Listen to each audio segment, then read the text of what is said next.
Hello friends, welcome to my channel. मेरा नाम है स्वाति और मेरे चैनल पे आप लोगों का बहुत बहुत स्वागत है। तो आज का मेरा रिएक्शन है जो कि हिमाचली सिस्टर्स पे है और भंकू जीजा पे है। तो वीडियो स्टार्ट कर देते हैं। अगर वीडियो अच्छा लगता है तो प्लीज़ चैनल को सब्सक्राइब और वीडियो को लाइक ज़रूर कीजिएगा। तो वीडियो को स्टार्ट करते हैं। आजकल आप देख रहे हैं जो बड़ी जीजी हैं उनके कानपुर से ब्लॉग्स आ रहे हैं। उन पर कल वाला ब्लॉग और देखा जाए कल के पहले वाले ब्लॉग्स में उनकी जो बॉडी लैंग्वेज है और उनको देख के ऐसा लगता है कि एक्स्ट्रा ग्लो आ रहा है उनकी स्किन पे, वो बहुत खुश हैं। और जबकि यहाँ पे उनकी सिस्टर का घर टूट रहा है, उनका डाइवोर्स होने जा रहा है। बड़े जीजा है, सॉरी छोटे जीजा है भंकू जीजा, उन्होंने भी कंफर्म कर दिया कि लीगल फॉर्मेलिटीज रह गई है, उसके बाद इनका रिश्ता मतलब ऑलमोस्ट ख़त्म है। और लेकिन जो बड़ी जीजी है वो एक्स्ट्रा स्माइल कर रही है, खुश है। तो हमेशा से हमने ये देखा है जब जब जो छोटी सिस्टर है मतलब छोटी दीदी है, वो जब जब खुश होती थी या ससुराल में वो हैप्पी हैप्पी मोमेंट्स होते थे उनके, तो ये रोती थी। बड़ी दीदी इनको इतनी जेलस होती थी अपनी सिस्टर से कि कुछ ना कुछ नेगेटिविटी करती थी अपने ब्लॉग में, इनडायरेक्टली उनको बोलती रहती थी, कभी टॉन्ट मारना, कभी धमकी देना। अब उनको भी बोला गया है, लेकिन अब वो जो कि अपने मायके में पड़ी है तो अब उनके पति को इनडायरेक्टली धमकियाँ दी जाती है। तो मैं ये कहना चाहती हूँ कि इंसाफ इंसाफ मांग रही हैं, दोनों सिस्टर इंसाफ के लिए कह रही हैं।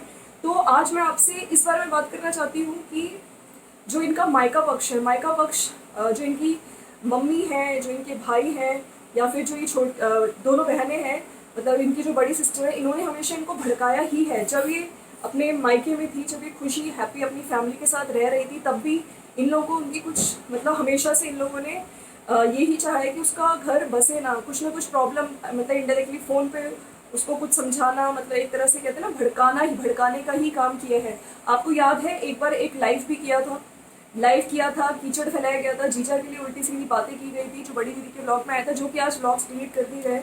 तो मैं यही कहना चाहती हूँ कि हमेशा से इन लोगों ने इसका घर बड़ा बनाने की बजाय तोड़ा ही है, जबकि वहाँ से कभी भी कुछ नेगेटिविटी, कुछ गलत बात नहीं बोली गई है। भंकू जीजा की फैमिली से हमेशा एक अच्छी वाइब्स, पॉजिटिव वाइब्स ही आई हैं। तो ये जो सिस्टर्स हैं, इन्होंने हमेशा से यूट्यूब खेला है। उनकी जो सिस्टर है हमेशा लाइव करके गई है। और यहाँ पे मैं ये कहती हूँ कि अगर भंकू जीजा की गलती है तो गलती ये है कि वो उनको लेने चले गए। जब पहले भी ये घर छोड़ के भागी थी, लड़ा के भागी थी, ये बहुत लड़ाकू है, बहुत लड़ती है।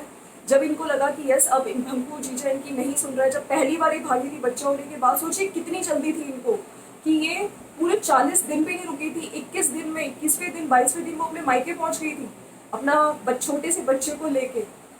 मतलब इन्हें इतना भी नहीं था कि थोड़े दिन रुक जाओ। तो सोचिए क्या उस टाइम कितनी ये मतलब हाइपर हो चुकी थी, इतना लड़ती थी, पानी फेंक के पानी पीती थी और ग्लास को फेंक के मारती थी। तो ये बहुत लड़ाकू है, बहुत ज़्यादा लड़ती है, इनको अपनी सांस बिल्कुल नहीं फुहाती। तो वहाँ पे मैं यहाँ पे कहती हूँ कि भंकू जीजा ने थोड़ा सा अगर उसी टाइम समझ लिया होता, इनको जब ये लेने चले गए थे, भंकू जीजा फिर भी इनको लेने गया, तभी ये इनके दिमाग में ये चीज़ आई कि मैं बार बार ये करूँगी, बार बार लड़के जाऊँगी, अपने मायके रहूँगी और ये मुझे लेने आ जाएंगे। तो इनके दिमाग में यही था।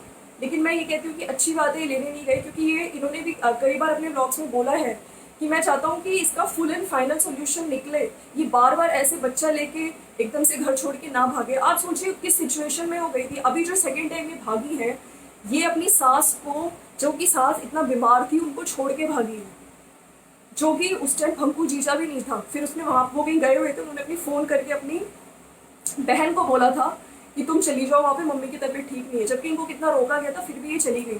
तो या फिर बच्चे का जो ससुराल में इनको बच्चे के काम बहुत लगते थे हमेशा, जबकि भंकू जीजा के ब्लॉग्स में देखा गया है कि किसी ना किसी को छोड़ के कोई ना कोई लड़की इनके पास रहती थी इनकी हेल्प करने के लिए। अगर इनकी मम्मी की तबीयत खराब थी, दो दिन भी मुश्किल से हॉस्पिटल में थी जब आंटी, लेकिन उस चीज़ को भी वहाँ पे इनको दिक्कतें होती थी। अब यहाँ पे ये मायके में आती हैं, पूरा काम करती हैं, पूरा काम जिसके लिए इन्होंने ससुराल में नौकर बोला था, ब्लॉग में बोला है कि मुझे नौकर चाहिए, यहाँ पे अपने मायके में पूरा काम भी करती हैं, बच्चे को भी संभालती। अब इन्हें कोई शिकायत नहीं है। और मैं यहाँ पे ये भी कहती हूँ कि जो इनकी फैमिली है, फैमिली ने कभी इनका मतलब हमेशा से जितने भी जब कोई अपनी बेटी का रिश्ता करता है तो अपने घर लड़के वालों का पता करते हैं, उनके घर जाते हैं। पहले जो ब्लॉग्स में देखा गया था, इनकी मम्मी को घर भी नहीं पता था कि कहाँ पे है, घर कैसा है। और कभी जो इनविटेशन होता है एक लड़की वाले बुलाते हैं शादी के बाद, वो भी इनकी फैमिली को कभी नहीं बुलाया गया। भंकू जीजा, उसकी मम्मी, उसकी बहन, उसकी जीजा, मतलब दामाद को। तो ये क्या मतलब खुद अपनी गलतियाँ इन लोगों को कभी रियलाइज़ नहीं हुई। हमेशा इन्होंने भंकू जीजा और उसकी फैमिली पे ही मतलब अटैक किया है कि इस उन्होंने गलत किया, उन्होंने गलत किया। तो यहाँ पे गलती, मैं ये नहीं कह रही मैं कि उनका पक्ष ले रही हूँ, लेकिन मैंने जो देखा है, मुझे जो सही लगता है, मैं मानती हूँ कि उनका व्यवहार थोड़ा गलत रहा होगा जो भी इन्होंने वीडियोस में बताया, लेकिन आपको एडजस्ट करना चाहिए था। हर लड़की की लाइफ में ये फेस आता है। अगर कोई लड़की शुरू का जो 1 साल होता है उसमें एडजस्टमेंट्स करने पड़ते हैं। अगर आप एडजस्ट नहीं करोगे तो ऐसे तो कोई भी एडजस्ट ना करे और डाइवोर्स ही होते रहे। लेकिन यहाँ पे भंकू जीजा ने एडजस्ट करा है, उनकी मम्मी ने भी एडजस्ट करा है, और वो बिल्कुल एडजस्टमेंट तो छोड़ी, वो अपने हिसाब से, मतलब अगर उनकी कोई बात नहीं सुनी जाए तो वो ड्रामा करती थी, ग्लास फेंक फेंक के मारे उन्होंने। तो अपना गुस्सा बहुत है, वो बहुत लड़ाकू है, बहुत लड़ती है। और प्लस मैं यहाँ पे एक बात और कहना चाहती हूँ कि अगर आप लोगों को इतना पता था कि आपकी दोनों फैमिलीज की बनती नहीं है आपस में, अभी आप लोगों को थोड़ा टाइम देना चाहिए था। जो आपने बच्चा प्लान किया है, मुझे लगता है वो भी गलत किया।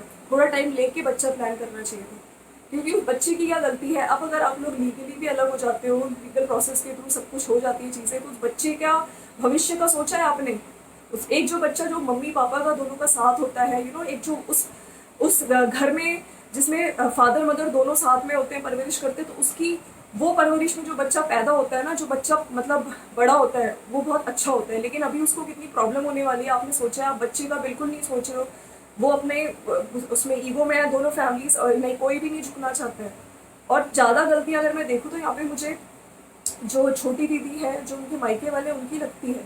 उन्होंने लाइव किया, कीचड़ फैलाई, सबसे पहले भी लाइव किया था, उसके बाद फिर से ये दोबारा गई, उन्होंने फिर से लाइव किया। मतलब एक बार गलती करी, जीजा चला गया लेने, उसके बाद फिर से गलती करी, फिर से लाइव करी, और फिर से बहन को, अपनी सास को, ननद को इतना कुछ गलत सुनाया।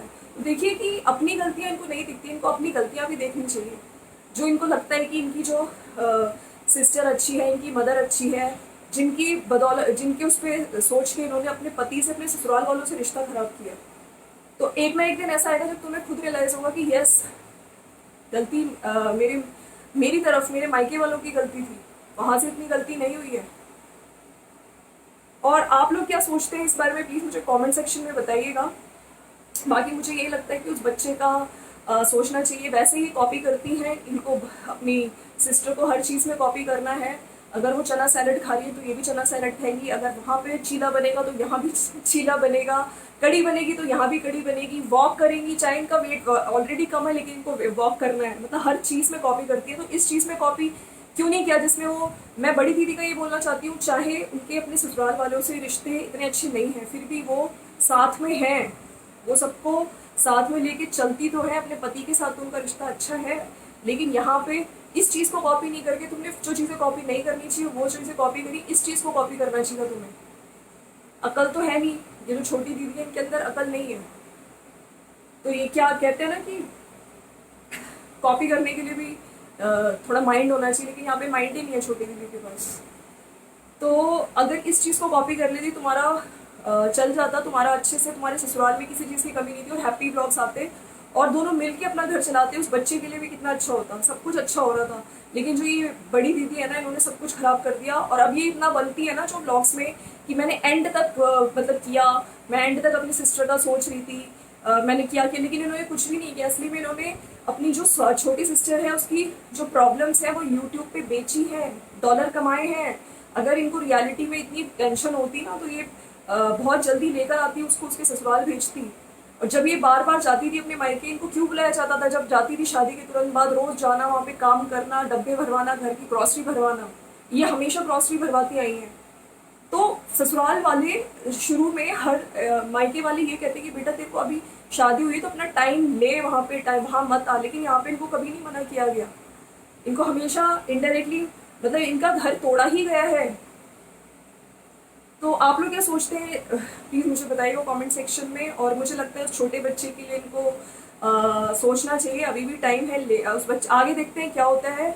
आप अपने जो कमेंट्स, जो अपने व्यूज़ हैं मेरे कमेंट सेक्शन में बताइए, आप लोग क्या सोचते हैं। मिलते हैं नेक्स्ट वीडियो में। जो फर्स्ट टाइम आए प्लीज़ चैनल को सब्सक्राइब कर दीजिएगा।